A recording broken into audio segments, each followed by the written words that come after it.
శివుని యొక్క దివ్యమైనటువంటి మోక్షమునకు కారణమైనటువంటి పాదములు, అలాగే గుహుడి భక్తిని మనకు చూపినటువంటి పాదములు, అలాగే అద్భుతమైన శతయోజన విస్తీర్ణమైనటువంటి లవణ సముద్రమును అవలీలగా లంఘించినటువంటి మతిమంతుడు బుద్ధిమంతుడు హనుమంతుడి హృదయమునందు కొలువైనటువంటి పాదములు.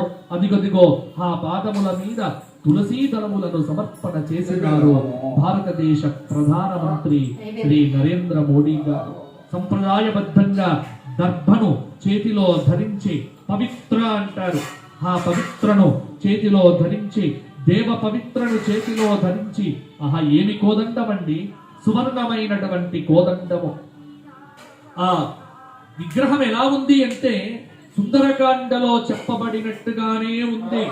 మతిమంతుడైన హనుమంతుడు ఆ శ్రీరామచంద్రమూర్తి యొక్క సగుణ సాకార సుందర సౌందర్య స్వరూప వర్ణన చేసినట్టుగానే ఆ విగ్రహాన్ని తీర్చిదిద్దినారు.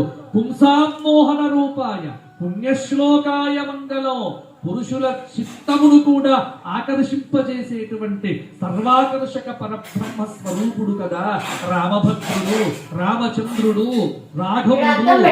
శ్రీరామచంద్రమూర్తి ఆయన దివ్యమైనటువంటి ఛత్ర చావర మొదలైనటువంటి వాటిని సమర్పణ చేస్తున్నారు. ఇదిగోండి రామరాజ్య ప్రతిష్టాపన ప్రారంభమైపోయింది. ఈ దేశానికి ఇక నుంచి మనమందరం గర్వంగా చెప్పుకోవచ్చు, ఇది రామరాజ్యం, రాముడు పరిపాలించే రాజ్యం. ఎందుకంటే ఈ దేశము రాముడి కంటే ముందుగానే రాముడు తన పాదాలకు వేసుకున్న పాదుకలు కూడా పరిపాలించిన దేశము అన్నారు.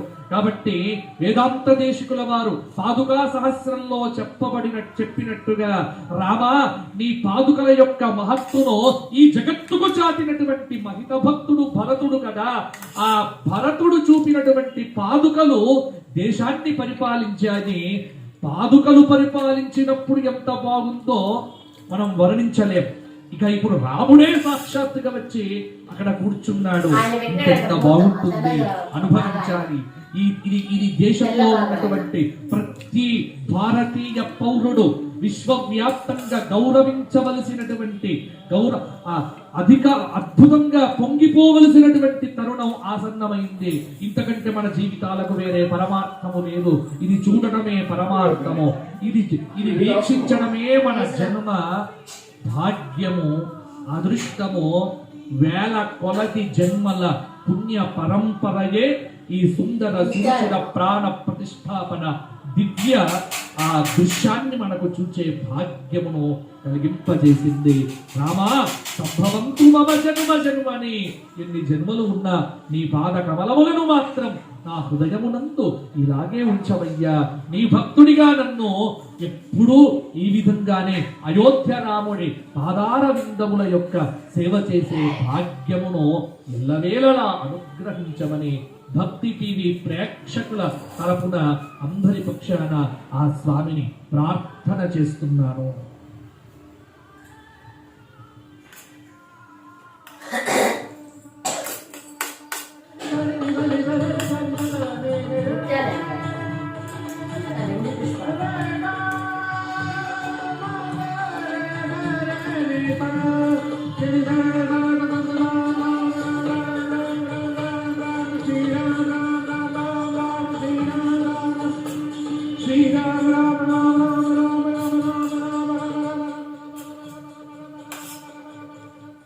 శ్రీరాముని అర్చించు కరములు కరములు, ఆ శ్రీరామచంద్రుణ్ణి అర్చించే పూజించే చేతులే చేతులు.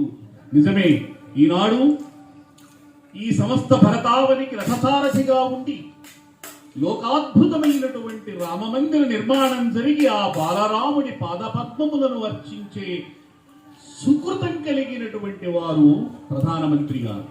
అదిగో సువర్ణ పుష్పాలతో బాలరామచంద్రుని యొక్క పాద పద్మాలను అర్చించేటువంటి దృశ్యాన్ని మనం ఈరోజు కనుగొన్నాము. ఇది అద్భుతమైనటువంటి దృశ్యం. ఇది 51 అంగుళాలు కలిగినటువంటి మనోహరమైనటువంటి రామచంద్రుని యొక్క విగ్రహం. అంతేకాదు ఇందులో చాలా ఆధ్యాత్మిక విశేషాలు కూడా ఉన్నాయి. 51 అంగుళాల ఈ విగ్రహం 51 5 1 6 అవుతుంది. అలాగే రామచంద్రుని యొక్క పాద పద్మముల యొక్క అధోభాగంలో క్రిందలో రామ షడక్షరి మంత్రపూతమైనటువంటి యంత్రస్థాపన కూడా జరిగింది. అంటే ఓం రామాయ నమః అనే 6 అక్షరాలతో కూడినటువంటి మంత్రజపం చేసి ఆ మంత్ర జపంతో పునీతమైనటువంటి 6 కోట్ల జపంతో పునీతమైన యంత్రాన్ని స్థాపించారు.